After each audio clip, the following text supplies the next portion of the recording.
Hey everyone, we're starting off with some Aqua Life soaps. I've had a few requests for this one. And as you'll see up on the screen, if you're listening and watching, I'm not going to have any text in there today.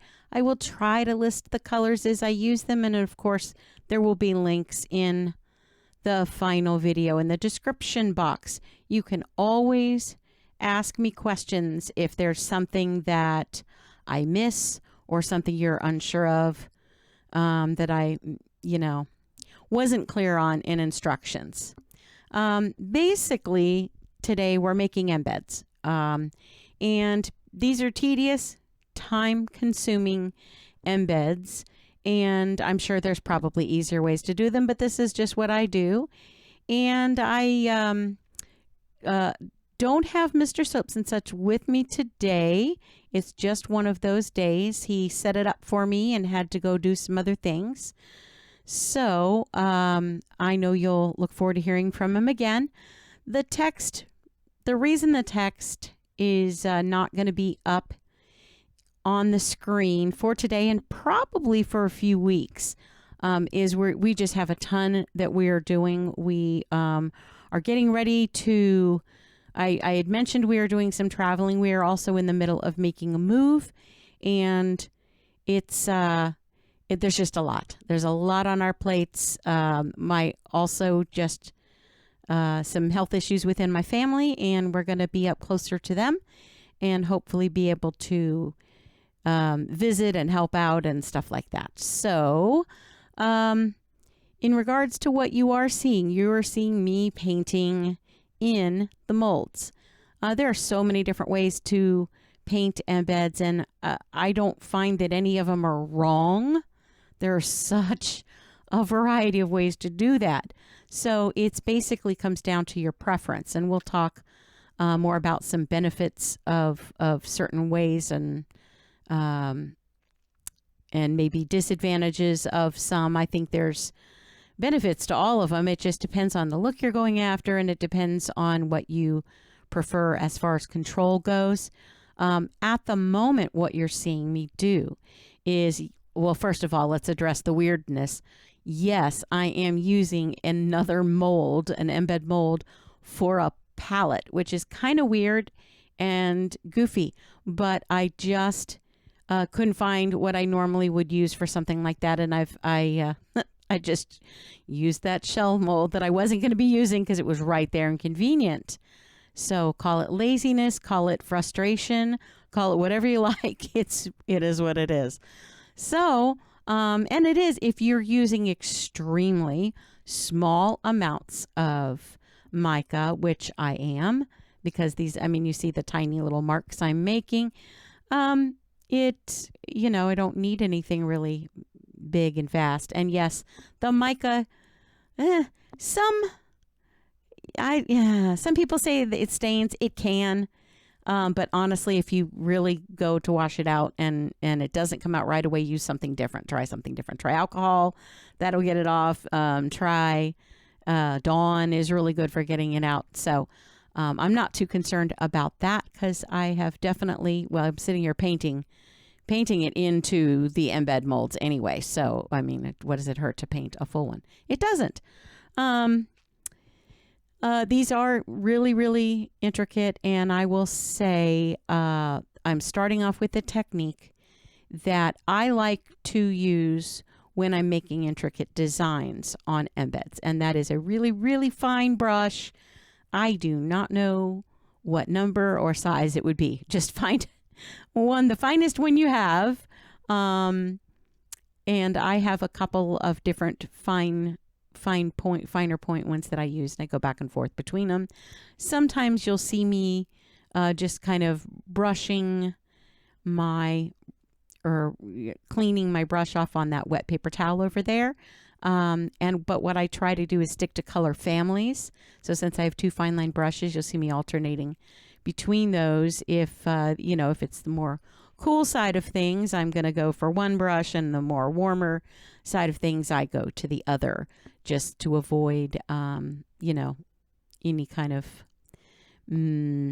color mess ups. color, what's the, I can't even think of the word, so I'm just going to skip it. But you know what I mean. I don't want it to get muddied. That isn't the word, but that works. I don't want them to get muddied. So unless it's something that's going to, if it's something that's really going to mess something up, I'd get up and just rinse it out. But the little wet, damp paper towel really does a decent job for what I'm doing. Those little tiny, I should have said it back when I was doing it, but those little tiny fine lines in the little fish you see on the very bottom of the, not the seahorse that I'm doing now, but just under that. I do not know what those fish are called, but they kind of look like flounder or remind me of that character, but I know that's not it. They're little, almost look like little angelfish, but I like to do them with blue stripes, and you'll see later how I incorporate other colors. That's part of what I'm going to be talking about today, because there's some different techniques that may come in handy for you. Right now, something you see me doing is bending the mold back. When you have molds like this with really teensy tiny designs, or with a very intricate little patterns even within those, I'll show you, like some of the other ones have quite a texture to them, and if you don't open the mold up a little bit and move it backward, you're not going to get into those little crevices with what I'm doing right now, which is alcohol, rubbing alcohol. I believe I'm using this I think I'm using 91% on this one, fairly certain. And you make a paste with it. Now, how thick you want that paste to be, or how thin, is going to affect the technique. For these little lines, which you see me coming back and adding a second color to those little lines, that you want a fairly thick paste, or is really not even quite a paste, but you want like a thick paint, or a paint viscosity. If you thin it out more, kind of like a wash, you get a different effect, and it can be really super cool. It just depends, do you want it to flow into the crevices that are there and just have it do that? If you do that, that's great, and it works really well. And I should have used that on some of the ones that you'll see me do later, and I'll point it out when we get there. But for the little fish, I can't if I'm doing little stripes on that surface. I did, and you'll see in the end videos where I did that way back when I first did this design. I used a thinner paint to do the stripes. Well, there's just enough of a texture on the fish that when I did that, it kind of bled out a little bit. And I did it on one fish and then not the rest. I learned my lesson. But I went ahead and kept the fish because it still looked cool, and it still looked like, nature isn't perfect. And I'll talk about that a lot, because you'll see some little goof ups and things that I just leave alone because nature isn't perfect. And you'll see sometimes a fish who has lost part of his tail or fin, or his scales aren't perfectly aligned. And that's just the way it is in nature.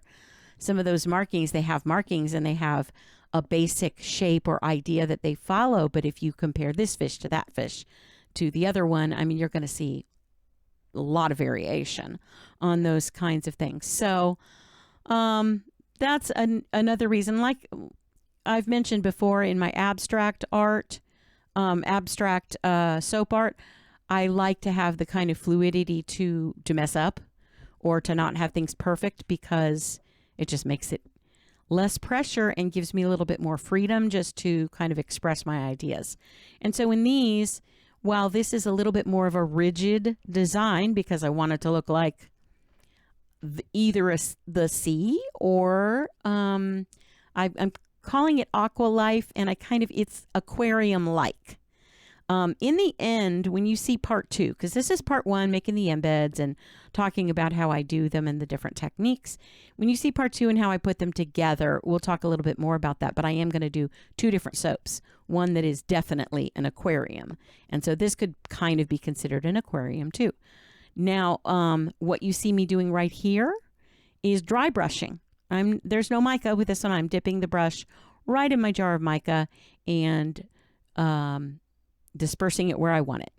And there are benefits to that, and there are drawbacks too. You have less control with where it goes. Sometimes you just touch the brush and you get a spurt of mica everywhere. So you have to be prepared for that, and you have to just know how much you're using and how far it goes when you just barely touch it onto the mold, and be ready for cleanups. And but you can also get a little bit of a softer look if you're looking to blend something. It's good to do. One of the other benefits of it is you don't have excess mica, or if you do and you shake it out, it's a little easier to, I shouldn't say easier. Let's see. It's more likely to have bleeding from mica if you're just painting the outside with heavy mica and RA paint. After it's unmolded, I feel like it bleeds a little bit easier, which is why I paint the mold first and pour the soap pretty hot. I feel like it adheres a little bit better, but also you will find a difference between using the alcohol and using it dry. And when you use it with the alcohol, it's a little thicker of a layer, which for something like really distinctive lines that you're looking for, or you're looking for a really dark color, an intense color, that's great. It might bleed a little bit depending on what color you're using, and how long you let them cure, and that kind of thing, how hot you pour when you're pouring for the actual soap itself too. And so I'm doing what I kind of wanted to do in here, and this is really what I do most of the time, is a mix of techniques. So while I've done a lot with the alcohol, little paints there, you see me, there's my little palette. I'm sorry everything ended up at the bottom of the screen. This just my back and neck dictated it, so that's the way it ended up. But right now I'm using like I say, with the alcohol. But I do prefer, when I can, to use the dry brush technique. It's harder on the smaller, more intricate details. Just overall, it's just a little bit more complicated and difficult to get it where you want it to go and to confine it to certain spaces. So caution that when you're doing what I'm doing here in these little teeny tiny branch-like things, just try not to use too much. You don't want to put too much in there because it's such a small space. When you pour your soap in there, you're not going to get any soap, or not much, and that makes it weaker and they might break. Now, here's the good end of things again. If a little piece of a branch of coral breaks off, it's still going to look like coral, because coral does break off in the sea, in the ocean. You will find, not every kelp bed has perfect leaves in every part of it, or I don't know if leaf is the right word, but you find messy, broken things. And so I don't really worry too much when things go a little bit awry with some of these. Now, that being said, it would have been a smart idea for me to use my own technique that I came up with for removing embeds that are really delicate. And there were a couple of my embeds you'll see in the end when I unmold that really could have benefited from that technique. The fish are usually fine. The seahorses are usually fine. The little, even the leaves that you see that I am using fall leaves, and I'll talk about that in a minute, those do fine. But the little seaweed things that are intended to be like little seaweed, or the little branches, those are hard. And some of them lose a couple pieces here and there. And I could have gotten a better image and a better, a solid piece had I poured clear over it, like I did with my snowflakes in my video that shows you how to work with delicate embeds. But my brain is fried. We've had a lot, as I mentioned before, we've had a lot going on personally, and just sometimes you just can't think on your feet when you're like that. When you're overloaded, it just doesn't always work. So while I do rely a lot on that when I'm making a soap, I do rely on thinking on my feet. If something isn't working, I have to quickly figure out a way to fix it. And I kind of like that about it, but sometimes when your brain's fried, it doesn't always work on all 4 cylinders. So I didn't think to do that, and yet I can still make a soap with it. And in fact, I didn't redo any of those. I think I have enough. I might do an additional one just to have extra colors to choose from, but you'll see there's some other things to do in lieu of those, or other ways to use them when they're not great or perfect, because they'll still look like little neat pieces of seaweed or some type of sea plant, or I don't even know. I don't know enough about it to tell you exactly what that thing is that looks like a fern. But that's the one I'm talking about mostly. That's the one that was the most difficult to get out without breaking. So yeah, it did break. Spoiler alert, it broke. So a little bit back, I'm going to back up a little bit to what I was talking about with the leaves. And that is that, and I talked about this a little in my Q&A that Mr. Soaps and Such and I did together. We thinking outside the box. I'm going to do a whole series at some point on creativity, but I'll give you little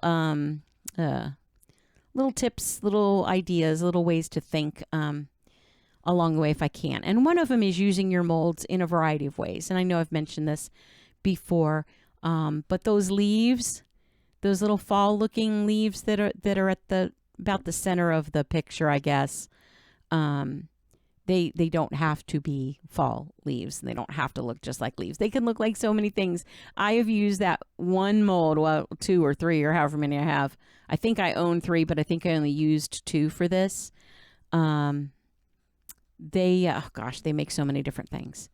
If you paint them, I mean, if they're painted or colored, different colors will give you a different effect, obviously. So some of these, blues and greens and yellows and purples and hot pinks or whatever, you can kind of make it look like it's a sea, or if you could even do them in browns and greens and make it look like that. This is definitely not a realistic looking thing. It's going for the really super bright colors, a little bit fantasy there. Although there are many beautiful bright colors in the sea, so I'm not saying that they're not there. It's just usually not all of them are all at the same time in the same location.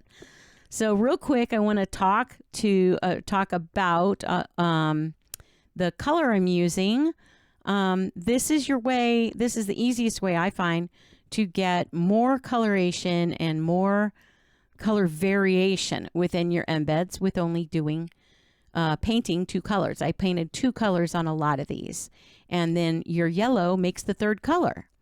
So and I don't use, you'll see, I don't use yellow on all of them, but the ones that go best with yellow, the ones I wanted to have yellow as the base, had mostly greens and blues on the as the colors. There's 1 or 2 that I did with purple and orange, and that actually is inspired by a real fish. No, I don't know what it's called, but there's a fish that has purple and orange and yellow, and I love those colors together, and they look really cool in the fish. You'll see in the end. I think there's some of my favorite, but if all you have to do is add, that one different color in your soap that you're pouring, and now it, 2 colors becomes 3, and it's a cool effect. I think it's a really cool effect. Something to note, and I don't think I did it well enough with this. Sorry, my voice is choking up on me here. Pour it hot. When you're pouring these, in my opinion, I should have reheated that yellow about halfway through. Just a couple seconds, again, working with teeny, tiny little bits of soap. You heat at most 5 seconds at a time. If you're less than, an ounce or 2 ounces, you don't, just a tiny bit. Quick note here, I added titanium dioxide to all 3 of the colors I use as my bases in here, because you don't want them see-through. Or I don't. Maybe you do. Maybe if I were doing a jellyfish or something like that, or making a, whatever they call those, glass fish, something like that, I might have done something more see-through or glow in the dark something. And I didn't. I may do a glow in the dark aquarium at some point, but I haven't done that yet. So anyway, I wanted these to show up very solid, because it just to make sure that the color shows through really well behind the mica. I don't know if that makes sense, but it made sense in my head, and I wanted them to be opaque, not transparent or translucent or whatever you want to call it. So a little bit, doesn't need to be much, but a little bit of titanium dioxide will do that without lightening the color too much. The one it counts the most on, in my opinion, is the yellow, because yellow has a difficult time being more opaque in no matter what type of colorant or paint you're using. All you have to do to verify this is try to paint yellow over black, and good luck. You usually have to put 1 or 2 extra little coats down of a primer or something to get that to get it to be true bright yellow. So this is my trimming technique. You can do what you like. There are some people who will pull it out and trim around it. There are some people who pour well enough to where you don't have to trim it, and that is not me in these tiny ones especially. So I do trim it with a knife while it's in the mold. Some ways to be cautious, or just be aware of where your fingers are. Don't let your fingers curl around the edge. Know where they are and where your knife is at all time, where's your blade. But also go slow. I don't know if you see, but I'm kind of wiggling if it's not moving kind of easily. I'm also turning instead of just cutting straight. I tend to turn a lot of times depending on what part I'm cutting. There's a little bit of the wiggle. You can kind of see it. In little molds like this that aren't very deep, you have to be really cautious with not cutting it too deep, or you'll lose your embed, or most of your embed. I do cut when maybe I even already did it, but one of the seahorses, I cut his little spines off. Not intentionally, obviously, but and it still works. It's fine. I mean, it still looks like a seahorse, and I'm going to use it. But it's, if it were a different mold, I might have ruined it depending on what the look was. But you don't want to push too hard from underneath, and it really is it's a skill that I think takes a little practice when you're doing more than one embed. Like if you have several embeds in the same mold, like the fish one that you'll see me do in a minute. Those are tricky because it's very easy to dislodge one of the embeds while you're cutting another one, or even while you're cutting one, and then it's, as you go, it's cutting it off, or it's your knife ends up slipping under the actual item. So you have to be really cautious with it. Try not to dislodge any of them while you're going, and just be patient. I like sometimes one of the techniques that helps me, and I don't always do it, but start in the middle of an embed, because coming in at the edge sometimes can, again, dislodge the item and get the knife under too far. So if you start at like about the middle and move out one way, which is kind of what I'm doing here, because I know you can't see it, but I know I didn't start very far under it. I didn't start at the very edge. And I go in and do it in layers, sort of. And then, so when you get, anyway, if you start on one side and you do a little bit and you get that side a little more clean, then you turn it the other way and go from the middle outward from there. And that can help a lot with that situation. But it, in my opinion, it still takes practice, especially the more embeds within the same mold, the more of a trick that is. I mean, you can even kind of see some dislodging now that have already been trimmed. So you just have to be careful. A lot of scraps. Of course, they'll be used. There are ways, and I did show you once or twice when I was pouring these, that you can scrape off the soap. See there, that's what I did. I cut too far in because it was coming out of the mold and I didn't realize it. So that one little seaweed looking thing, or fern-ish, the blue one, that was cut in half. And so I do go back and use the little bits that are still there, or I will. I have them saved, but they will be used. They just won't be used in the way I wanted. But I think that's the only one I ruin from the soap kind of coming out as I cut it. But yeah, there I'm like reminding myself, start in the middle and move to the edge. And it's a help. Also making sure, to me, the soaps that are not necessarily softer, but ones that if you've overheated your soap, you want to pour hot, but don't go crazy with it. Know your melting point of your particular soap base, keeping in mind that I did use clear for this. Even though I added the titanium dioxide, the soap was clear itself, because if you want a really vibrant color, you want to go with the clear.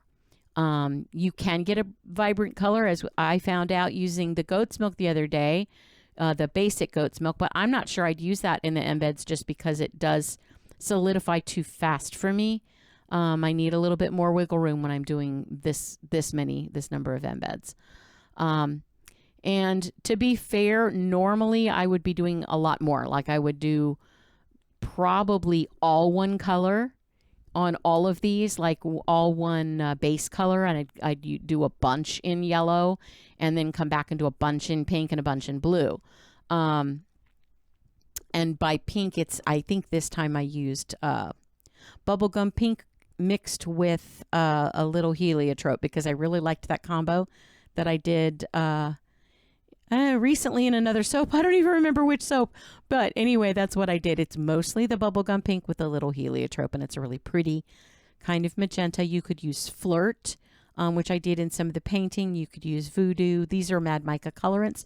You can find many kind of, hot pink, magenta colors in whatever company you choose to use. I definitely love Mad Micas. Yes, I'm an affiliate. Of course, you will find my link. And if you purchase anything through that link, I will receive a small percentage without it costing you any additional charge, or, to what you would normally buy. So, but that being said, what you use is your business. I just highly recommend Mad Micas, not because of the affiliation. I'm affiliated because I love the company and I love their product. And that is why I applied for an affiliateship. That's, I'm not going to stand behind a product that I don't love. So that can be said of anything that you hear me promoting. I love it, or I'm not going to promote it. So, they're high quality. They're a very eco-friendly company. They're also a very ethical company, ethically sourced materials, and they're great people. So support your small businesses where you can. And let's see, I know that I started something and then stopped. See how I'm saving the little bits?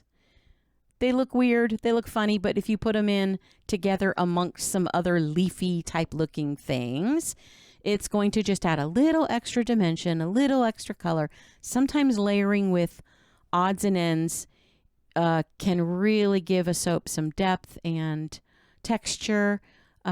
You can go too much and get just disorganized mess. And sometimes that's great. And sometimes it can be too much for the eye. So and you'll see as I'm pulling all these out, and after I pull them out, I start playing with placement. And I recommend that that's something you do, is kind of at least have a basic idea of what you want to do after. I don't always have one going in when I'm creating the embeds. Like I said, I usually do more at once. I'll do, you know, a bunch of with the yellow base, and then a bunch with the pink, and then the blue, and I, you know, paint them accordingly as I'm going. But I figure out, I know I use ones that I know I can figure out a way to work together. I don't necessarily like to make an all pink aquarium, although it'd be really, you know, it'd be really cool, and I would do it on request from somebody, but I like to mix and match a little bit so that, you know, they don't start just looking like a bunch of camouflaged fish, or too busy in that way. So you'll see me playing with a variety of different textures and patterns, and trying to balance it so not all one side of it is blue and the other side is pink or whatever. These are some basic little art ideas. There's one where I only lost one leaf on this one. And it still looks cool, but you'll see something else I tend to do. Some other thinking outside the box things that I just come up with just on accident sometimes. Or desperation. I don't know. Sometimes I just like to see what something looks like, so I'll try it. And as you'll see in a minute, not every embed has to stay whole. You've seen me do it in the snowflakes. You've seen me cut them off, sometimes cut them in half, or cut them up because I want only part of them to show, like beyond the picture. You know, the rest of the snowflake is kind of implied, or it's off screen, or it's outside your window where you can't see it. So I've done that before with the videos, but this time I do a little bit of cutting, and it's kind of for a different reason, because I think it can make just makes a different look, and you can still use it as, oh, this is some kind of a sea life plant thing. I'm not cutting the fish up at this point, although I might when I embed them in the soap. If I want something to look like it's swimming off the screen where you're not looking, or swimming out of the picture, I might do that and just have a tail sticking out. Or, which is why if your part of your soap messes up, don't throw it out. Wait and see how you're gonna line up your pictures. I'm literally just playing here with these. I'm just kind of looking to see what colors do I want together, and here is my first little cut. And that is a couple things you can do. You can not lengthen. You can increase the number of embeds you have. Now I have an extra green and yellow and blue piece of leafy looking stuff I can put in another soap, because maybe I have too much pink and yellow on that side that I'm playing with right now. Because I feel like, yeah, you could do it all those colors and it would still look really cool and really pretty. But like I said, I'm probably not going to do that unless I get a special request or something. Or I'm making a gift for somebody and I know that's like matches their bathroom, because that can happen. And I've done, and here's another cut in half. Now we have separate, although it doesn't have to look separate, because you can always put them together in the same soap and cover the split with something else and it won't show. Which is a technique I've done a lot. But for right now, I was doing it to split it up because I wanted a little pop of pink in that other side, in that other soap. And I really like the way that one looks.